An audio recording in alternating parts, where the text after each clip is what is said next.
안녕하세요. 이거이블레이 주린이 채입니다. 현재 시각 2021년 6월 8일 화요일 오전 10시 54분이 지나고 있습니다. 물론 캐나다 밴쿠버 시간이고요. 지금 현재 주시장은 계속해서 혼조세를 이루고 있다고 보여집니다. 지난주 금요일에 부피가 큰 우량주 기술주들이 많이 올라줘서 다시 좋은 랠리가 시작될 거라고 생각을 하였습니다. 하지만 토요일날 G7 회의가 있었죠. 그를 통해서 국가적으로 법인세를 적용한다고 해서 아무래도 큰 부피를 차지하고 있는 우량주들이 타격을 입지 않을까 생각했는데 어제 또 그렇게 타격을 입지 않았네요. 아직까지 시장은 계속해서 혼조세를 이루고 있다고 보여집니다. 전체적인 지수를 보시더라도 다우 조금 빠지고 있고 S&P 500, 나스닥, 러셀 2000도 많이 오르기보다는 소폭 상승을 하고 있습니다. 전체적인 맵을 보시더라도 빠질 만한 건 빠지고 오를 만한 건 오르고 이거를 지금 반복을 하고 있다고 보여지는데요. 위쪽을 자리 잡고 있는 대기업들도 뭐 그렇게 많이 오르기보다는 지금은 왔다 갔다를 반복을 하고 있고 밑쪽을 자리 잡고 있는 산업 또한 지금은 계속 왔다 갔다를 반복을 하고 있다고 저는 생각이 듭니다. 아직은 시장을 좋게 볼 만한 뉴스는 나오지 않았는지 계속 이런 혼조세를 이루고 있다고 보여집니다. 그래도 시장에 좋은 뉴스를 찾아보면 노동시장이 호황으로 일자리를 930만 명을 기록했다고 하는데요. 이건 한마디로 잡 오퍼링입니다. 얼마나 많은 사람들을 구인을 하는지에 대한 기록인데 그 기록이 이만큼 높아졌다는 거죠. 그러면 그를 통해서 많은 사람들이 일자리를 구하려고 할 거고 그렇게 되면 실업률이 줄어들고 일자리가 많아지면 당연히 경기에는 좋게 작용할 거라고 생각이 듭니다. 다만 무조건 일자리만 늘어나서 사람들이 다 다시 복귀를 한다고 좋게만 볼 게 아니겠죠. 그렇게 되면 연준에서는 그동안 풀었던 돈을 조금씩은 다시 땡겨 받으려고 할 테니까 그를 통해서 다시 인플레이션 그리고 금리가 오르지도 않을까라는 생각을 저는 조심스럽게 한번 해봅니다. 물론 저의 개인적인 생각이지만 그를 통해서 주식에는 분명히 영향을 미칠 수도 있습니다. 그러나 이런 금리와 인플레이션에 관련된 문제는 단기라고 저는 생각이 듭니다. 물론 이 단기가 2년, 3년이 될 수도 있어요. 어떤 사람한테는 2년, 3년 걸리는 게 단기라고 보이지 않겠지만 저는 정말 20년, 30년 보고 투자를 하는 입장에서 2, 3년 힘들겠지만 기다리는 거 어렵지 않을 거라 생각이 듭니다. 그래서 저는 편한 마음으로 지금 주식시장을 바라보고 있고요. 만약에 금리가 오른다면 당연히 금리와 관련된 은행주가 조금은 오를 수 있다는 생각이 들어서 지금은 은행과 관련된 곳에 투자를 하려고 생각을 하고 있고 지켜보고 있습니다. 물론 시장에 좋은 뉴스만 있지는 당연히 않겠죠. 오늘 또 레딧과 관련돼서 클로벌 헬스라는 회사가 지금 또 말도 안 되게 오르고 있습니다. 분명 GME, AMC 이런 회사들만 있었는데 지금 또 클로벌 헬스라는 회사가 갑자기 등장을 한 다음에 이 회사에 대해서 주가도 지금 많이 오르고 있어서 또다시 이런 거를 통해서 주식시장이 투기시장으로 바뀌지 않나 우려가 되긴 하는데요. 이런 것도 한 번씩은 체크를 해봐야 되지 않나 조심스럽게 저는 생각을 해보네요. 물론 저는 투자는 하지 않지만요. 지금 현재 저의 주식은 2% 상승을 하고 있습니다. 분명히 많은 상승을 하고 있으니까 좋게 봐야 되는 게 맞을 수도 있지만 전체적인 지수가 오르지 못한 상황에서 분명히 이렇게 오르면 며칠 있다가 또 다 뺏어갑니다. 그래서 일단 오르고 있지만 한편으로는 또 부담스러운 건 아직은 어쩔 수 없나 보네요. 개별적인 주식을 보시더라도 오늘은 빠지는 회사들보다 오르고 있는 회사가 많습니다. 특히 밑쪽에 벨로다인 같은 경우에 오늘 20% 넘게 오르고 있는데요.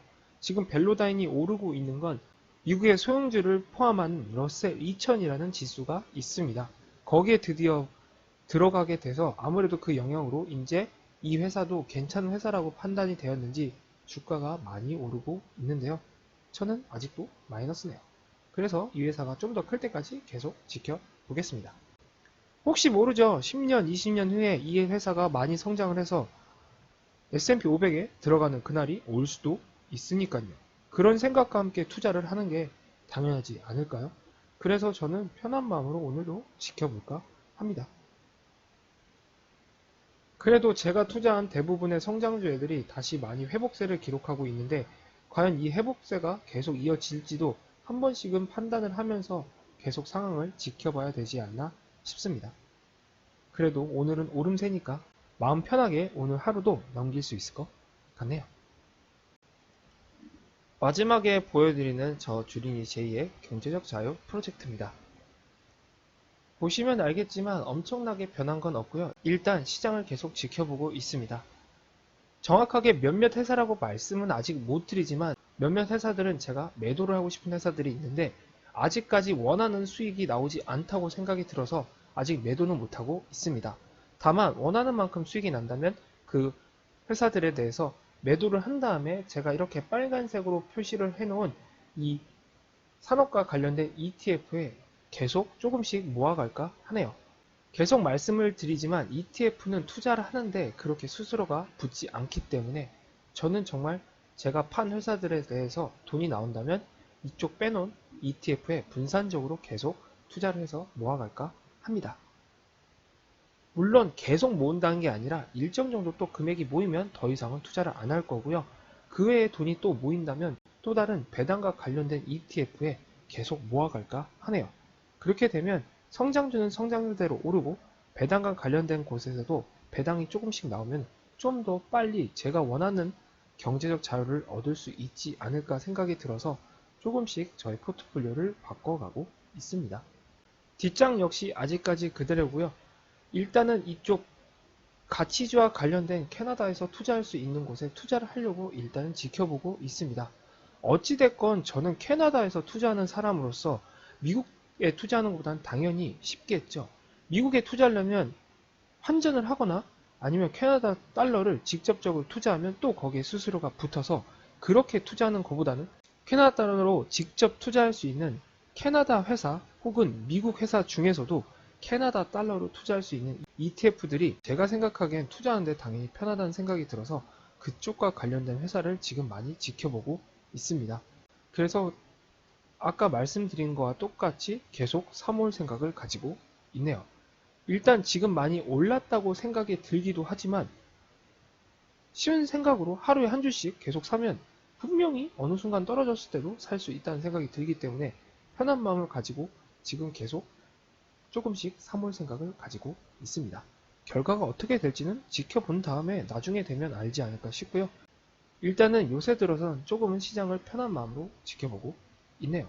계속해서 성장주만 투자할 때는 많이 올랐을 때 너무 기분이 좋았다가 엄청 떨어졌을 때 말도 안 되게 떨어져서 정말 표현은 못했지만 스트레스를 받았다고 생각이 듭니다. 그런데 지금 조금 분산해서 투자를 하려고 보다 보니까 시장을 편한 마음으로 볼 수 있는 길이 열렸다고 생각이 들었기 때문에 저는 이제는 조금은 마음 편하게 볼 수 있지 않을까 한번 생각을 해봅니다. 또 이러다가 조정장 오면 힘들 수도 있지만 조정장에 당연히 더 투자를 생각을 가지고 있기 때문에 그것 또한 편한 마음으로 지켜보려 합니다. 화요일 현재 주식시장은 혼조세를 이루고 있다고 보여집니다.